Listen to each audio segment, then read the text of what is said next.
Parliament ఎన్నికల నేపథ్యంలో ఢిల్లీలో 2 రోజుల పాటు బీజేపీ జాతీయ కార్యవర్గ సమావేశాలు నిర్వహించబోతున్నాయి.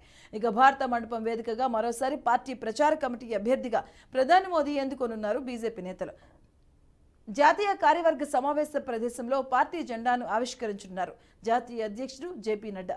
ఇక ఎన్నికల ప్రక్రియ పూర్తయ్యే వరకు పార్టీ జాతీయ అధ్యక్షుడిగా జేపీ నడ్డా పదవీ కాలాన్ని పొడిగిస్తూ జాతీయ కౌన్సిల్లో తీర్మానం చేయనుంది.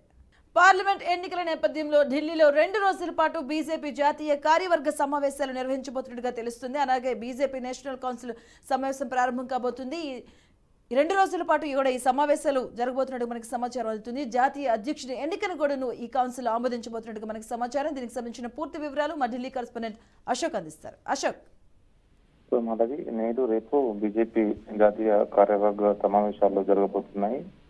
భారత మండపం వేదికగా మరోసారి పార్టీ ప్రచార కమిటీ ప్రధాన అభ్యర్థిగా మోడీని ఎన్నుకోనున్నారు బీజేపీ నేతలు. నేడు ఉదయం జాతీయ పదాధికారుల సమావేశం ఉంటుంది.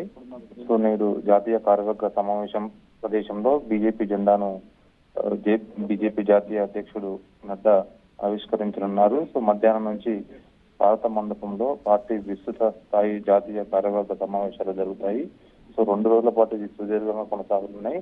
దేశవ్యాప్తంగా పార్టీ బలోపేతం, వివిధ రాష్ట్రాల్లో ఎక్కడైతే పార్టీ వీక్ గా ఉందో ఆ స్థానంలో పార్టీని ఎలా బలోపేతం చేయాలి, 2024 సార్వత్రిక ఎన్నికల్లో 400 సీట్ల గెలుపే ఎజెండాగా అనేక విషయాలపై సమావేశంలో చర్చించబోతున్నారు.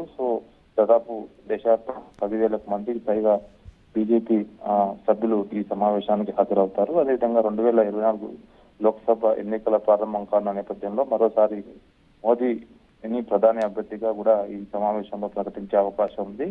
అదేవిధంగా ప్రచార కమిటీ కి సారథిగా కూడా మోదీని ఎన్నుకున్న నేతలు. ఎన్నికలు ప్రక్రియ పూర్తి అయ్యే వరకు పార్టీ జాతీయ అధ్యక్షుడిగా జేపీ నడ్డా పదవీ కాలను కూడా పొడిగిస్తూ ఈ కౌన్సిల్లో తీర్మానం చేసే అవకాశం ఉంది. ఈ 2 రోజుల్లో పలు కీలక అంశాల మాత్రం చర్చించే అవకాశం ఉంది. థాంక్యూ అశోక్.